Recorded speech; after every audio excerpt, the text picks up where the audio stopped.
Ladies and gentlemen, the origins of the environmental movement as we see it began back in 1968 when the Club of Rome was formed.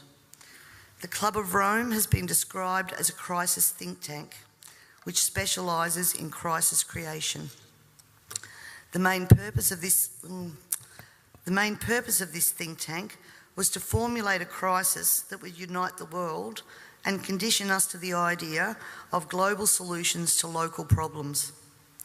In a document called The First Global Revolution, authored by Alexander King and Bertrand Schneider, on pages 104 and 105, it stated, "In searching for a new enemy to unite us, we came up with the idea that pollution, the threat of global warming, water shortages, famine and the like would fit the bill. All these dangers, of course, will be caused by human intervention that will require a global response." That's the origin of global warming, ladies and gentlemen. In 1975, Australia agreed to bring in a new economic order via the Lima Declaration on the Second Conference of the United Nations Industrial Development Organisation. The outcome of this was, as I said, the Lima Declaration, which was a blueprint for the redeployment of tools, jobs and manufacturing to the developing nations, leaving countries like Australia short of technology, a manufacturing base and jobs.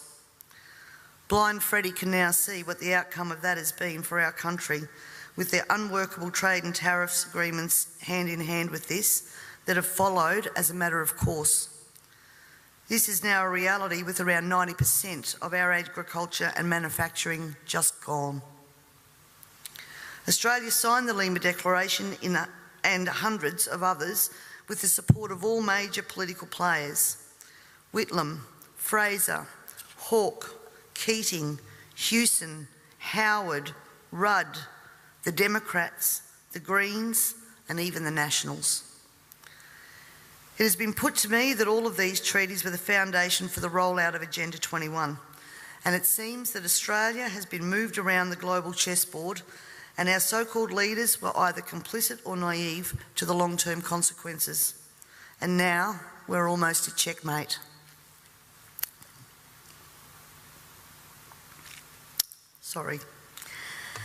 In 1992, former President of the United States, George Bush Sr. said, "Effective execution of Agenda 21 will require a profound reorientation of human society, unlike anything the world has ever experienced.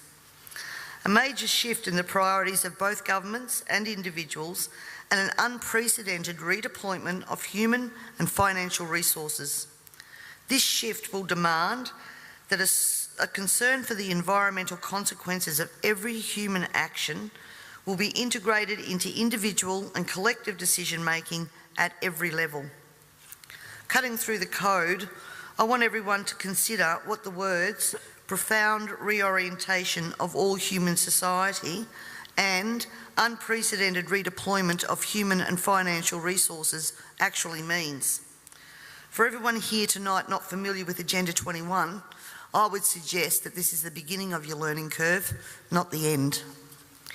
In 1992, Maurice Strong, Secretary-General of the UN Earth Summit and member of the Club of Rome, said, "It is clear that current lifestyles and consumption patterns of the affluent middle class, involving high meat intake, consumption of large amounts of frozen and convenience foods, use of fossil fuels, ownership of motor vehicles, small electrical appliances, home and workplace air conditioning, and suburban housing are not sustainable." Put those statements together with the previous one, and it must become clear that Agenda 21 is about controlling every aspect of our lives: how we eat, what we eat, how much we eat, how we move around, food production, the amount of food, and where we even live. Dixie Ray, former Washington State Governor and Assistant Secretary for Oceans and International Environmental and Scientific Affairs, stated, "Agenda 21 seeks to establish a mechanism for transferring the wealth from citizens to the third world. Fear of environmental crisis would be used to create a world government and UN central direction.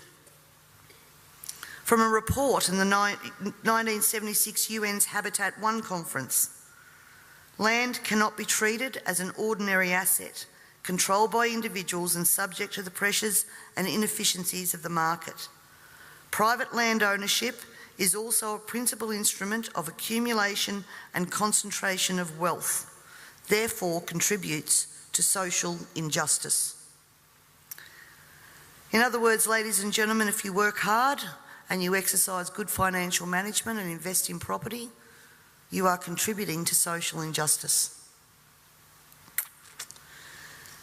In a report from the President's Council on Sustainable Development, we need a new collaborative decision process that leads to better decisions, more rapid change, and more sensible use of human, natural and financial resources in achieving our goals. And at the same time, Harvey Reuven, Vice Chair of the Wildlands Project, says individual rights will have to take a back seat to the collective. J. Gary Lawrence, Advisor to President Clinton's Council on Sustainable Development, participating in a UN advocated planning process would very likely bring out many of the conspiracy fixated groups and individuals in our society, and here we are. This segment of our society who fear one world government and UN invasion, through which our individual freedoms will be stripped away, would actively work to defeat any elected official who joined the conspiracy by undertaking Agenda 21. So we will call our process something else. We will call it comprehensive planning or growth management or smart growth. We ended up with sustainable development. The redeployment of human and financial resources has now become visible to us all via the cut to services and programs to assist the sick, the young, the elderly, and of course the creation of another level of poverty now identified by the term the working poor. I was speaking to a person last week and he said to me, if Hitler was still around, he'd be sitting back thinking, I didn't need bullets for a global takeover. And he'd be right.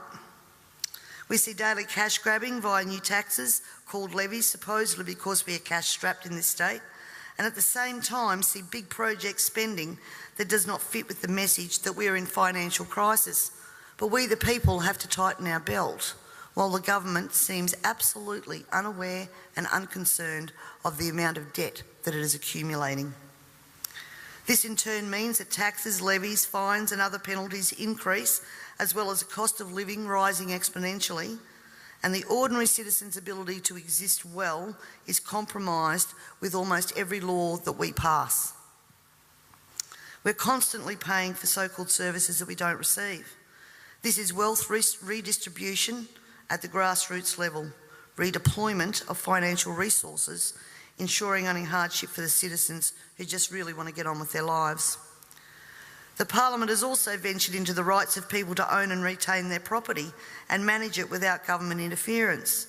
In particular, the laws around, as Peter said, water allocation, natural resource management, the Native Vegetation Act, Development and Planning Act, which are all equally toxic to our food producers as they are to our long-term security, we city dwellers.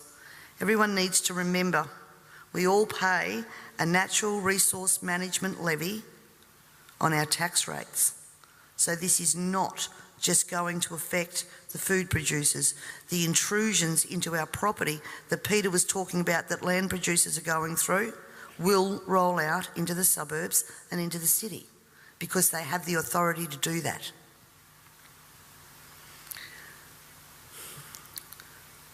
We all have already fiddled in Parliament with land titles of people in rural areas, and I'm talking about the Barossa and McLaren Vale legislation that passed. And the buzzwords used to justify that was heritage status. At the same time that our right to own and manage our land, have access to water, produce adequate food to ensure that our only option is not to consume often toxic and substandard food from places like China, This government has been working overtime to take away our rights to common law through many pieces of legislation. Common law is what guarantees us an ability to correct injustices. This coming year, I promise you, you will also hear debate over a number of pieces of legislation that will further erode our common law rights. And you have to get behind me on this, ladies and gentlemen, to stop this from going through. As Agenda 21 became more and more apparent to me, I began using the line in Parliament that government was now declaring war on its own citizens. And that goes back as far as 2008. This, of course, led me to being labelled a conspiracy theorist.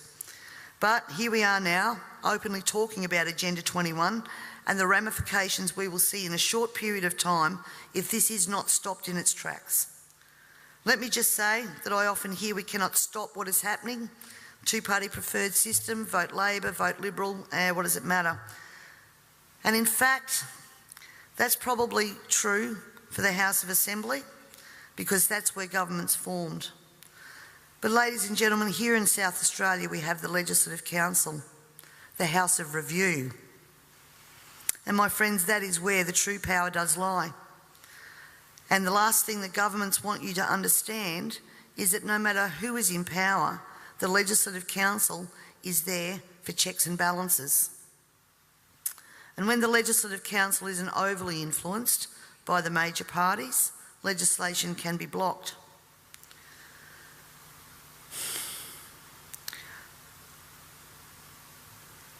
Remember, on most of these policies that I've spoken about here today, there has been bipartisan support for everything that has gone through. When the major parties join together, then the crossbenchers and minor parties, basically our vote is null and void. The way to avoid that is to make sure that when the major parties do join together, they don't have the numbers. For way too long now, we the people have been asleep at the wheel, and it is time to wake up and participate in the democratic process.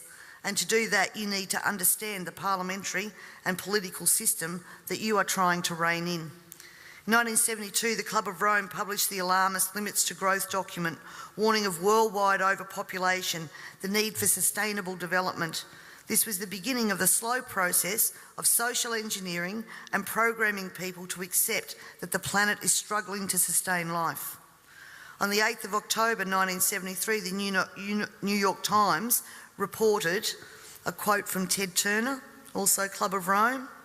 The social experiment in China under Chairman Mao's leadership is one of the most important and successful in human history.